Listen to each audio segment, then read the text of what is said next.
தென்காசி மாவட்டம் கடையநல்லூர் அருகே தேசிய நெடுஞ்சாலையில் அரசு பேருந்தின் பின் சக்கரம் கழன்று ஓடியது. இதில் 3 பள்ளி மாணவர்கள் காயமடைந்தனர். கூடுதல் விவரங்களை வழங்க இணைகிறார் செய்தியாளர் சுலைமான். இந்த பேருந்தின் கோளாறுக்கு காரணம் என்ன? தற்போது சேத விவரங்கள் என்னென்ன? பள்ளி மாணவர்களின் நிலை என்னவாக இருக்கிறது? தென்காசி மாவட்டம் கடையநல்லூர் அருகே இடைகால் பகுதியிலே மதுரையில் இருந்து குற்றாலம் நோக்கி அரசு பேருந்து ஒன்று இன்று காலை வந்து கொண்டிருந்தது. இதில் சுமார் மாணவர்கள் உட்பட 87 பயணிகள் அதில் பயணம் செய்தனர். இந்த பஸ் ஆனது இடையால் அருகே சென்ற பொழுது திடீரென அந்த வீலினுடைய 2 வீல்களும் கலண்டு ஓடி இருக்கிறது. அதன் பின்னர் பஸ்ஸினுடைய பின்பகுதி தரையிலே பயங்கர சத்தத்துடன் தட்டி நின்றது. இதில் உள்ள பஸ் சீட்டிலே பயணமானவர்கள் தூக்கி வீசப்பட்டிருக்கின்றனர்.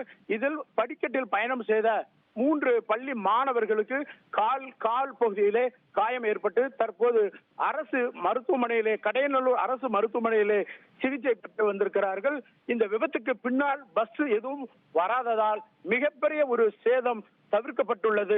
அரசு பஸ்ஸுகள் தொடர்ச்சியான முறையிலே இது போன்ற வீல்கள் கலந்து செல்வதும் வாடிக்கையாக இந்த பகுதியிலே நடைபெற்றுக் கொண்டிருக்கிறது. தந்தி டிவியை உங்கள் கேபிள் டிவி ஆபரேட்டரிடம் இலவசமாக கேட்டு பெறுங்கள்.